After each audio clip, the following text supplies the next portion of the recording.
جو معاملات ہیں وہ عرش والے رحمان کے ساتھ ہونے والا ہے۔ اس کا آخری لمحہ ہے،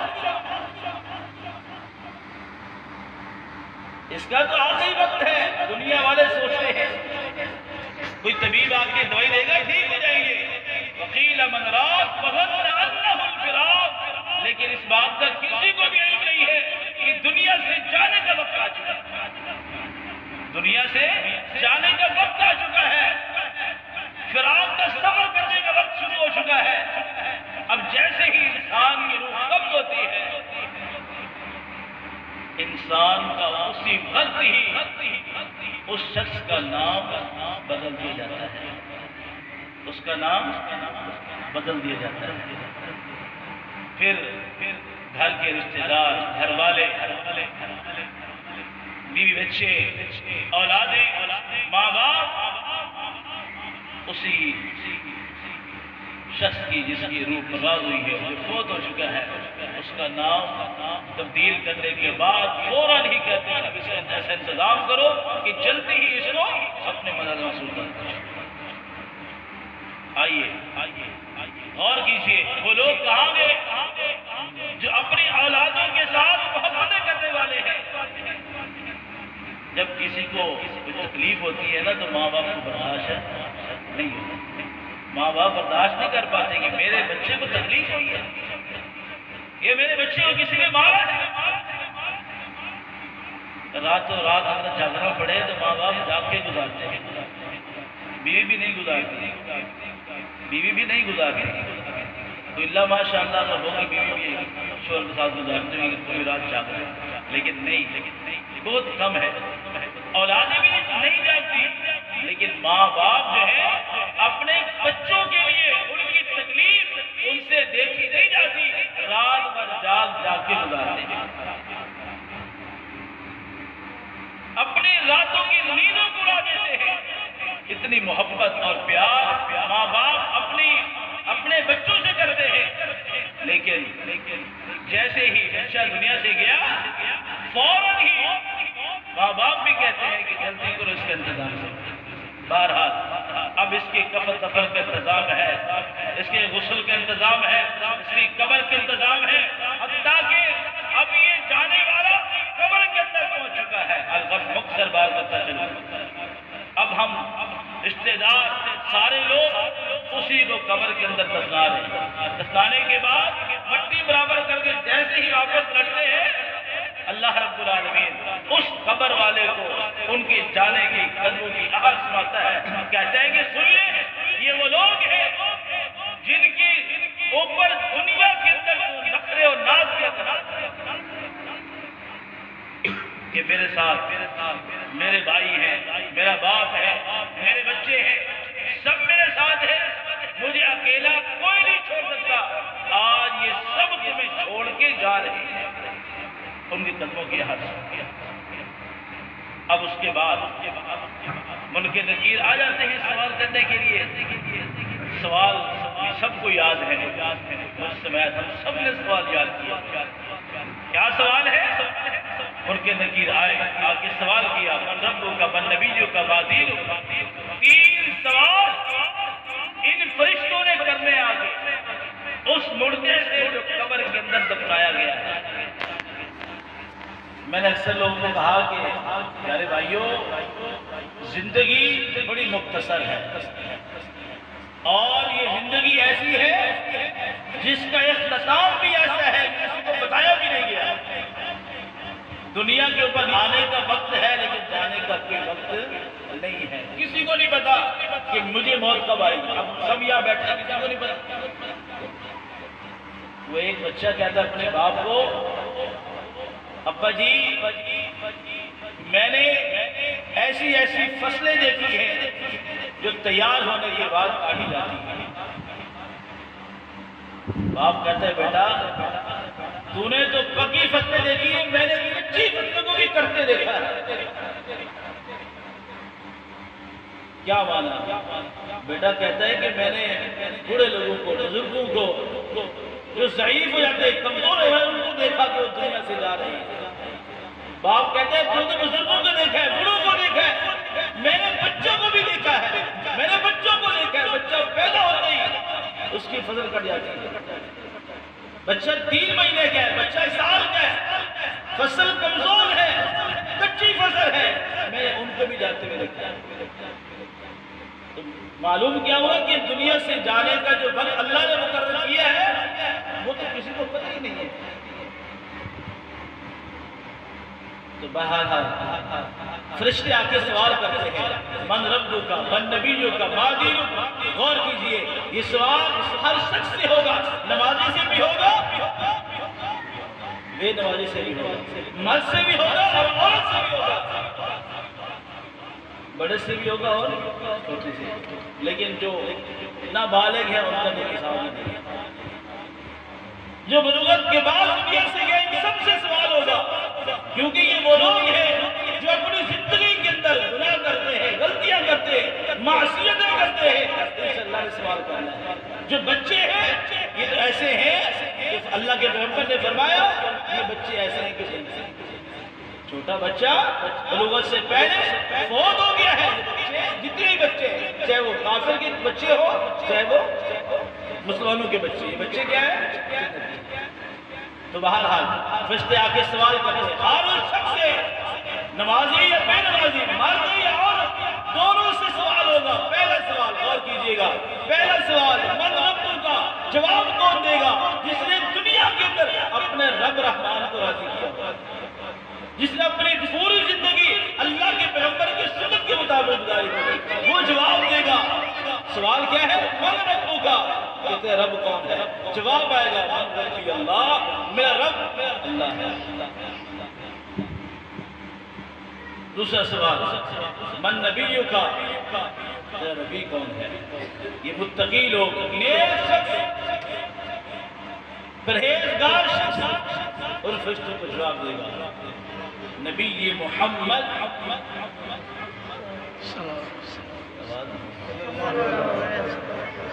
نبی محمد، میرا نبی وہ ہے جس کو اللہ رب العالمین نے آخری رسول بنا دیا، جس کا نام ہے محمد رسول اللہ۔ میرے محترم بھائیو، یہ جواب کون دے گا؟ تیسرا سوال اور آخری سوال، دین یا اللہ، من دینوں کا، تیرا دین کیا ہے؟ یہ نیک شخص مرد ہو یا عورت دنیا سے جاتا چلا گیا، فرشتہ آگے سوال کرتا ہے من دینوں کا، تیرا دین کیا ہے؟ جواب کیا ہے؟ دین الاسلام، میرا دین اسلام۔ کہا جائے گا کہ اب تیرے لیے وہ ساری بشارتیں ہیں، وہ ساری خوشخبریاں ہیں کہ تو نے ان 3 سوالوں کا صحیح ٹھیک جواب دیا ہے، کہ تو نے دنیا کے اوپر اپنے رب کو راضی کیا، آج اللہ رب العالمین نے تیرے معاملے کو آسان کیا کہ آج تو نے 3 سوالوں کا ٹھیک جواب دیا۔ کہا جائے گا کہ اس نیک بخت کی قبر کو تا حد نگاہت کھول دیا جائے، تا حد نگاہت اس کی قبر کو کھول دیا جائے، اور فرمایا کہ افرشوا لہ بابا من الجنہ، اور جنت کی طرف سے اس کے لیے ایک دروازہ بھی کھول دیا جائے۔ جب تک قیامت قائم نہیں ہوگی تب تک اس کے لیے جنت سے ٹھنڈی ہوا آتی ہے۔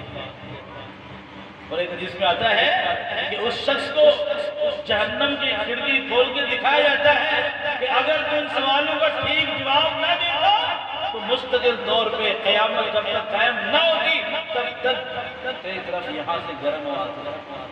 اللہ تو کہ یہ شخص نیک شخص بڑا آرام دہ ہے، قبر کے اندر اس کو کوئی تکلیف نہیں، کوئی پریشانی نہیں ہے، لیکن اللہ رب العالمین ہم سب کو قبر کے عذاب سے بچائے۔ اگر کوئی ایسا شخص اس دنیا سے گیا، چاہے وہ میں ہوں یا آپ ہیں، کوئی بھی ہے، جس نے دنیا کے اندر ایسی زندگی گزاری کہ اپنی منمانی کرتا رہا، فرمایا وَالْعَاجِزُ مَنْ أَتْبَعَ نَفْسَهُ وَتَمَنَّىٰ عَلَى اللَّهِ، جس نے اپنی پوری زندگی اس انداز سے گزاری کہ اپنی مرضی کرتا رہا، اپنے نفس کی پیروی کرتا رہا، اپنے خواہشات کی پوجا پاٹ کرتا رہا، دنیا سے چلا گیا، فرمایا فرشتے آ کے سوال کریں گے من ربک کا، من نبیک کا، ما دینک کا۔ پہلا سوال من ربک کا، کہ رب کون ہے؟ اعلیٰ ادری میں نہیں جانتا۔ من نبیوں کا نبی کون ہے؟ اعلیٰ ادری میں نہیں جانتا۔ من دینوں کا دین کیا ہے؟ اعلیٰ ادری میں نہیں جانتا۔ اللہ کہا جائے گا افرزوا لہ بابا من النار، جس کے لیے جہنم کی طرف سے ایک کھڑکی کھول دی۔ اللہ دعا کرے کہ اللہ تعالیٰ ہم سب محفوظ رکھے۔ یقیناً قبر کا معاملہ بڑا سخت ہے۔ اللہ رب العالمین نے قبر کے اندر بھی گنہگار لوگوں کے لیے اللہ اکبر بڑا اللہ نے عذاب کا انتظام کیا ہے۔ ہم سوچتے ہیں کہ شاید مرنے کے بعد سکون کریں گے، آرام کریں گے۔ کچھ لوگ کہتے ہیں کہ ہم بیمار ہیں، بیماری کی شدت ہے، ہم تکلیف کے اندر ہے، اللہ اس تکلیف سے بہتر ہے ہمیں موت دے کہ ہم اس تکلیف کو برداشت نہیں کر سکتے، موت دے دے گا ہم سکون کریں گے۔ نہیں میرے محترم بھائیو، اللہ کے پیغمبر نے فرمایا اگر کوئی شخص دنیا کے اوپر متقی اور پرہیزگار ہے، اپنے رب کو راضی کرنے والا ہے، اگر اس کو کوئی تکلیف آئی ہے، اگر اس کو کوئی پریشانی پہنچی ہے، وہ بیمار ہے، فرمایا اس کو وہ صبر کرتا ہے، ہمیشہ صبر کا مظاہرہ کرتا ہے، اس کی وہ بیماری اس کے لیے گناہوں کا کفارہ بنے، یعنی اس کے گناہ معاف ہو جائے۔ کہ موت کے بعد زندگی بڑی آسان ہے، بڑی مشکل ہے اس شخص کے لیے جو شخص گنہگار ہے، لیکن جو شخص نیک ہے، پرہیزگار ہے، اپنے رب سے ڈرنے والا ہے، کوئی پرواہ نہیں۔ کیوں؟ فرمایا کہ یہ وہ شخص ہے یا ایتھا النفس المطمئنہ ارجعی الی ربک راضیۃ مرضیہ ادخلی فی عبادی ادخلی جنت، کہ ہمیشہ اپنے رب کو راضی کرتا رہا، اور آج آواز لگا دی گئی اے اطمینان والی روح آ جا، تیرے لیے اللہ کی طرف سے انعامات ہے۔ آج اللہ رب العالمین کی رحمت سے اللہ کی جنت میں داخل ہو جا، کیونکہ دنیا کے اوپر تمہیں زندگی اپنی مرضی سے نہیں گزاری، اپنی مرضی سے نہیں گزاری، تم نے زندگی گزاری اللہ کی مرضی سے، جس طرح اللہ اس کے رسول نے زندگی گزارنے کا طریقہ اور سلیقہ بتایا، وہ زندگی ویسے گزاری، جس کی وجہ سے آج تمہیں کوئی تکلیف نہیں ہے، کوئی پریشانی نہیں۔ لیکن یہ بات یاد رکھیں، اگر زندگی ہم ایسے گزاریں گے، اس میں ہماری مرضی ہوگی، ہماری منشا ہوگی، ہماری خواہش ہوگی، تو پھر یہ زندگی یہاں تو بڑی سکون سے کٹ جائے گی کہ ہم کہیں گے زندگی میں کوئی تکلیف نہیں، لیکن جو آگے والی زندگی ہے بڑی مشکل ہے۔ اللہ سے دعا کریں کہ اللہ رب العزت مجھے اور آپ خود کو زندگی کا حصہ رہ گیا ہے، اس حصے کو اللہ تعالی اللہ اپنے اور اپنے رسول محمد رسول اللہ اللہ ہم سب کو آئیے باقی دو باتیں آپ سے عرض کرتا ہوں۔ نبی علیہ السلام کی بیٹی سیدہ زینب جن کا بچہ مرگ الموت کے وقت ان کی گود میں انہوں نے نمائندے کو بھیجا کہ اللہ کے پیغمبر کو بلائیے۔ آپ علیہ السلام کے پاس نمائندہ پیغام لے کے آیا کہ اللہ کے رسول آپ کی بیٹی سے حضرت نے آپ کو بلایا، ان کا بیٹا کافی بیمار ہے، مرگ الموت کے قریب ہے۔ آپ نے فرمایا کہ جا کے کہو اِنَّ لِلَّهِ مَا أَخَذَ وَلَهُ مَا أَعْطَى وَكُلَّ شَيْءٍ خَلَقَهُ بِأَجَلٍ مُّسَمًّى فَلْتَصْبِرْ وَلْتَحْتَسِبْ، جا کے کہو اللہ کی امانت ہے، اگر وہ لینا چاہتا ہے تو اس کی مرضی ہے۔ نمائندہ گیا جا کے پیغام دے کہ اللہ کے پیغمبر نے یہ کہا کہ قسم دے کے جا کے آپ ضرور آپ آئیں۔ اللہ کے پیغمبر گئے، اللہ کے پیغمبر کی گود میں سیدہ زینب نے اپنا بیٹا دیا، اور نبی علیہ السلام کی گود میں ان کا نواسا ہے۔ صحابی رسول کہتا ہے کہ اللہ کے پیغمبر کی گود کے اندر ہی سیدہ زینب کا بیٹا فوت ہو گیا، اور نبی علیہ السلام کی آنکھوں سے آنسو نکلے۔ ایک صحابی کہتا ہے اللہ کے رسول یہ کیا ہے؟ فرمایا اے سعد یہ وہ رحمت اور شفقت کے آنسو ہیں جو کسی بھی انسان سے یہ آنسو نہیں رک سکتے۔ غم کے وقت، تکلیف کے وقت اور ایسے لمحے کے اوپر جب کوئی دنیا سے جا رہا ہو، ایسے لمحے کے اوپر انسان بے ساختہ ہو جاتا ہے اور بے اختیار انسان کی آنکھوں سے اگر آنسو نکل آتے ہیں تو فرمایا کہ یہ انسان بڑا ہی رحمت دل انسان کی آنکھوں سے آنسو نکلتے ہیں۔ پتھر دل انسان ہے، کبھی بھی اس کی آنکھوں سے آنسو نہیں نکلتے۔ اس طرح اللہ کے پیغمبر کا بیٹا ابراہیم، سب میں نے سنا ہوگا، تقریباً کم و بیش مجھ سے لکھتے ہیں کہ 6 مہینے کے تھے یا 9 مہینے، اللہ کے پیغمبر کی گود کے اندر ہے،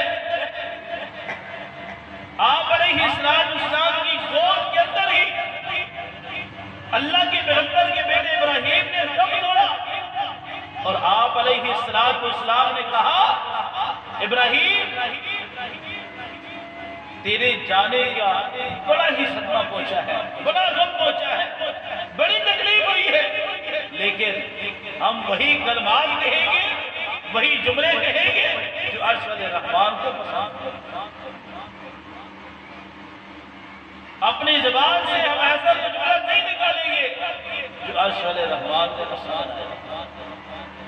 ابو طلحہ کی بیوی، بڑا مشہور واقعہ ہے، خواتین کے لیے خاص کر اہم بات ہے اور ہم سب کے لیے ہے کہ اکثر خواتین ایسے ہی موقع پر، ایسے لمحے کے اوپر بے ساختہ، بے اختیار اپنی زبانوں سے ایسے سے جملے استعمال کرتی ہے جن کی وجہ سے اللہ کے پیغمبر نے فرمایا کہ اگر کوئی شخص مصیبت کے وقت، یقیناً موت کے وقت، اگر کوئی مرد عورت اپنی زبان سے ایسے الفاظ نکالتے ہیں، بے صبری کا مظاہرہ کرتے ہیں یا اپنے کپڑوں کو پھاڑتی ہیں اور اپنے بالوں کو نوچتی ہے، اپنے دوپٹے پھاڑ دیتی ہے، فرمایا کہ یہ کام ان لوگوں کا ہے جو کام دور جاہلیت کے اندر لوگ کیا کرتے ہیں، اور ایسی عورتوں کا تعلق ہمارے ساتھ نہیں ہے۔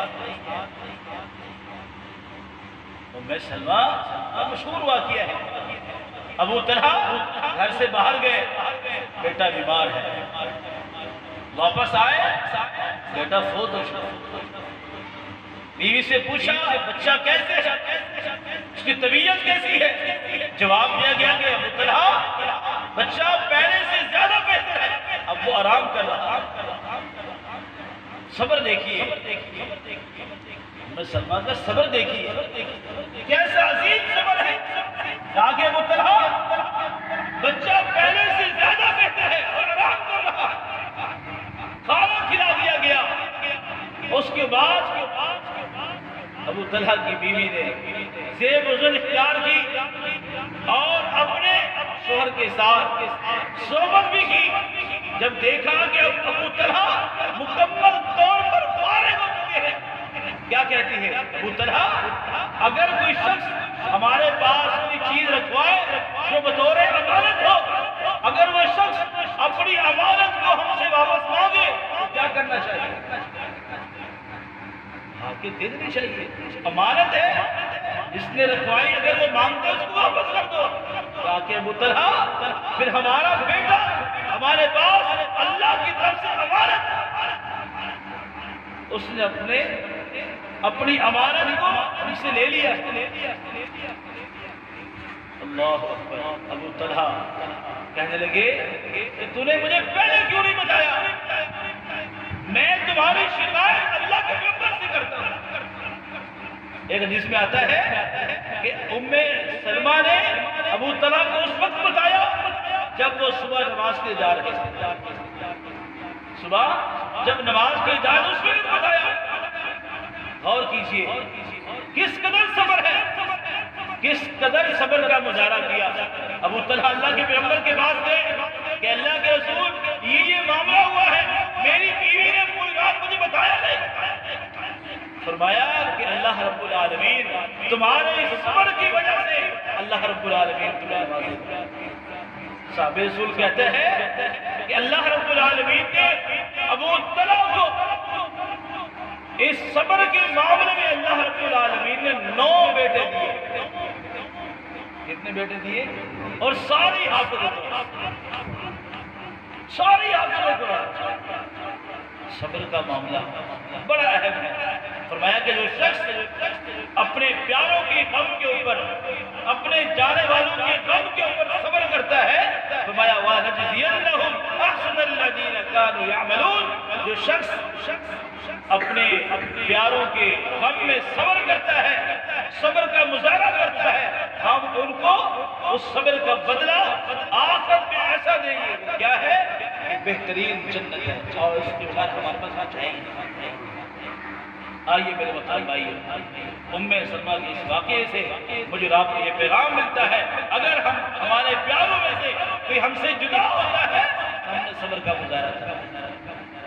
صبر اس انداز سے کرنا ہے کہ اللہ رب العالمین اپنے اس بندے کو جو صبر کرتا ہے، اور خصوصاً قرآن پاک کی آیات ہم اکثر سنتے ہیں کہ یا ایھا الذین آمنوا استعینوا بالصبر والصلاۃ ان اللہ مع الصابرین. اے ایمان والو، صبر اور صلاۃ سے صبر حاصل کرو. آمنوا استعینوا بالصبر والصلاۃ، صبر کرو اور نماز ادا کرو. ان اللہ مع الصابرین، بے شک جو شخص جو انسان صبر کرتا ہے اللہ رب العالمین اس کے ساتھ ہے. یہ اللہ رب العالمین اپنے ان بندوں کو جو صبر کرتے ہیں تو ان کو صبر کے بدلے میں اللہ رب العالمین بہترین جنت دیتا ہے. اور اس جنت کے اندر ایسے تسلیم اور بالا والے ہیں کہ جس کی دوا اور کی نہیں. تو میرے محترم بھائیو، آج کا یہی پیغام میرے لیے اور آپ سب کے لیے ہے کہ موت ایک حقیقت ہے، وہ کسی حال میں ٹلنے والی نہیں ہے. لیکن جس کے اوپر موت آئے گی وہ شخص اس بات پر اندازہ لگائے کہ کل میرا پڑوسی گیا ہے، آج میری بات. اس کی تیاری میں نے اور آپ سب نے کرنی ہے. لیکن اگر کوئی ہم میں سے کوئی جدا ہوتا ہے، ہمارے پیاروں میں سے ہم سے جدا ہوتا ہے، تو ہم نے ایک ہی کلمہ کہنا ہے انا للہ و انا الیہ راجعون. اور اگر ہم نے اپنے بھائی کے ساتھ کوئی تعزیت کرنی ہے، اس سے یہ کلمات کہنے ہیں انا للہ ما اخذ وله ما اعطى وكل شيء خلقه باجل مسمى فلتصبر ولتحتسب. اس نے یہ چیز دی، اس نے واپس لے لی، اللہ تعالیٰ اس کا بہتر بدلہ دے گا. ہمیشہ اس طرح ہمیں سلیم کہ ہم دعا سنتے رہتے ہیں کہ نبی علیہ السلام کے پاس ہے کہ اللہ کے رسول میرا شوہر فوت ہو گیا ہے، میں کیا کروں؟ میں کہ اللہم اجرنی فی مصیبت واخلفنی خیرا منہا. اللہ سے دعا کرو کہ اللہ رب العزت تم میں اس سے بہتر بدلہ دے دے.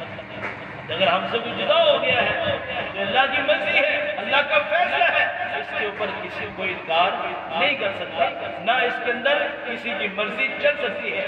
مرضی اس مالک کی ہے جس مالک نے ہمیں جو چیز دی واپس لے لی. ہم اتنا ہی کہہ سکتے ہیں کہ اللہ تیری یہ مالک تھی، تو نے واپس لے لی، ہمیں کوئی اعتراض نہیں. اللہ ہم صبر کریں گے تو اس کا بدلہ ہمیں جنت دے گا. اللہ سے دعا ہے کہ اللہ رب العزت مجھے اور آپ سب کو جو کچھ سنا اور سنایا اس کے اوپر صحیح معنی میں عمل کرنے کی توفیق عطا فرمائے. اور اللہ رب العالمین مجھے اور آپ کو موت کی تیاری کرنے کی اللہ سب کو توفیق عطا فرمائے. یہ ہمارے عبد المجید بھائی ہیں جن کے ہاں یہ درس ہوا اور ان کی اہل کے انتقال ہوا، اس کی وجہ سے ہمارے بزرگوں نے یہ درس کا انتظام کروایا. اور صرف ان کی جو دل کی تمنا ہے وہ یہ تھی کہ اللہ رب العالمین جو ہے ان کی اہلیہ کو ان کی جو بھی غلطیاں ہیں، کوتاہیاں ہیں، جو بھی بشیر تقاضے سے جو کچھ بھی ہوا اللہ تعالیٰ ان کو معاف فرمائے. اللہ رب العالمین ان کی قبر کو بہشت کا باغ بنائے اور اللہ تعالیٰ ان کی قبر کو تا حد نگاہ کھول دے اور ان کے بیٹوں کو، ان کی بیٹیوں کو، ان کے پوتوں اور نوازوں کو اللہ تعالیٰ سمجھ میں عطا فرمائے. تمام بھائی دعا کریں ان کی مغفرت کے لیے اور اپنے تجارے کے لیے بھی دعا کریں کہ اللہ تعالیٰ ہم سب کو ہمیشہ موت کی تیاری کے لیے يا رب لك الحمد كما ينبغي لجلال وجهك وعظيم سلطانك. اللهم صل على محمد وعلى آل محمد كما صليت على إبراهيم وعلى آل إبراهيم إنك حميد مجيد. اللهم بارك على محمد وعلى آل محمد كما باركت على إبراهيم وعلى آل إبراهيم إنك حميد مجيد. اللهم إنا نسألك الهدى والتقى والعفاف والغنى. ربنا ظلمنا أنفسنا وإن لم تغفر لنا وترحمنا لنكونن من الخاسرين. ربنا آتنا في الدنيا حسنة وفي الآخرة حسنة وقنا عذاب النار. لا إله إلا أنت سبحانك إنا كنا من الظالمين. اللهم أجرنا من النار. اللهم أجرنا من النار. اللهم أجرنا من النار. اے اللہ ہم گنہگار ہیں، خطا کار ہیں، اللہ سیاکار ہیں، اللہ سب کے گناہوں کو معاف فرما. اے اللہ ہم تمام تر مسلمانوں کے گناہوں کو معاف فرما. اے اللہ ہم تیرے بندے، اے اللہ تیری مخلوق ہے. اللہ ہم سب کے سب گنہگار اور خطا کار ہیں، اللہ ہم سب کے گناہوں کو معاف فرما. اے اللہ جتنے بھی مسلمان اس دنیا سے اللہ چلے گئے، اللہ ہم سب کی مغفرت فرما. اے اللہ ان سب کی قبروں کو جنت کا باغ بنا. اے اللہ ہمارے عبدالوجید بھائی، یا اللہ ان کی ہدایت کا اللہ انتقال ہو گیا ہے، اللہ تو جانتے ہیں. اللہ ان کی قبر کو بھی اللہ جنت کا باغ بنا. اے اللہ انہیں بھی قبر کے عذاب سے اللہ محفوظ فرما. اے اللہ ان کی تمام تر غلطیوں خطاؤں کو اللہ معاف فرما.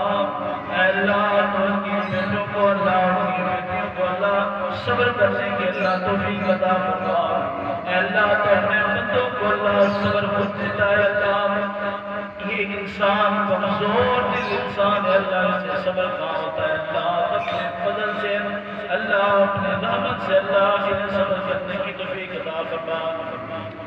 اے اللہ میرے اور ان تمام بھائیوں کی سمیت اللہ جن کے اللہ پیارے اس دنیا سے چلے گئے، اللہ ان سب کی مغفرت فرما. اے اللہ ان سب کی قبروں کو اللہ جنت کا باغ بنا. اے اللہ اپنی ان تمام تر مسلمانوں کو اللہ قبر کے عذاب سے محفوظ فرما. اے اللہ ان سب کو اللہ قبر کے عذاب سے اللہ محفوظ فرما. اے اللہ ہر ایک مسلمان کی قبر کو اللہ جنت کا باغ بنا دے. اے اللہ جتنے بھی مسلمان اس دنیا سے اللہ چلے گئے، اللہ ان سب کو کروڑ کروڑ اللہ ان سب کے مغفرت فرما. اے اللہ ان سب کو اپنی بہترین جنت میں اللہ مقام عطا فرما. اے اللہ اپنی بہترین جنت میں اللہ ان سب کو اللہ مقام عطا فرما. اے اللہ ہمیں بھی اپنی اس مختصر زندگی کے اندر اللہ ہمیں بھی موت کی تیاری کرنے کی اللہ توفیق عطا فرما. اے اللہ ہم میں سے جتنے بھی مسلمان یا اللہ بیمار ہیں، اللہ سب کو شفا عطا فرما. اے اللہ جتنے مسلمان اللہ پریشان حال ہیں، یا اللہ ان کی پریشانیوں کو دور فرما. اے اللہ جتنے مسلمان بے روزگار ہیں، اللہ ان کو صحیح معنی میں روزگار عطا فرما. اے اللہ روزی دینے والا مالک تو ہے، روزی کا ذمہ تو نے لیا ہے. وَمَا مِن دَابَّةٍ فِي الْأَرْضِ إِلَّا عَلَى اللَّهِ رِزْقُهَا. اللہ تو خود کہتا ہے کہ پیدا کرنے والا میں ہوں اور روزی دینے کا ذمہ میرا ہے. اللہ جو میرے مسلمان کاروبار کی وجہ سے اللہ پریشان حال ہے، یا اللہ ان کی پریشانیوں کو دور فرما. اے اللہ جو میرے بھائی اور میری بہنیں یا اللہ بے نماز ہیں، یا اللہ انہیں 5 وقت کا پکا اور سچا نمازی بنا دے. اے اللہ جو اولاد کی نعمت سے اللہ میری مائیں اور بہنیں یا اللہ اور میرے بھائی مانوں میں یا اللہ ان کو نیک اور صالح اولاد اللہ عطا فرما. اے اللہ جنہیں تو نے اولادیں دی ہیں یا اللہ انہیں نیک اور صالح بنا اور انہیں اپنے اور اپنے رسول کی سنت کے مطابق زندگی بسر کرنے کی توفیق عطا فرما. اے اللہ ان اولادوں کو اللہ اپنے ماں باپ کی اللہ صحیح معنی میں خدمت کرنے کی توفیق عطا فرما. اے اللہ جو مانگا ہے اللہ وہ بھی عطا کر دے. اللہ جو نہیں مانگ سکے اللہ وہ بھی عطا فرما دے. اے اللہ ہمیں مانگنا نہیں آتا، اے اللہ ہمیں مانگنے کا طریقہ اور سلیقہ دیا تھا، اے اللہ اس مجلس کے اندر جو کچھ مانگا ہے، اے اللہ جو نہیں مانگ سکے اللہ وہ سب کچھ ہمیں عطا فرما۔ اے اللہ اس مجلس کے اندر جو گفتگو ہوئی ہے، اگر قرآن گفتگو ہے اللہ بشری کا قاضے سے اللہ اگر کوئی غلطی ہوگی اللہ تو معاف فرما، اے اللہ معاف فرمانا۔ ربنا تقبل منا انك انت السميع العليم وتب علينا انك انت التواب الرحيم۔ سبحان ربك رب العزة عما يصفون وسلام على المرسلين والحمد لله۔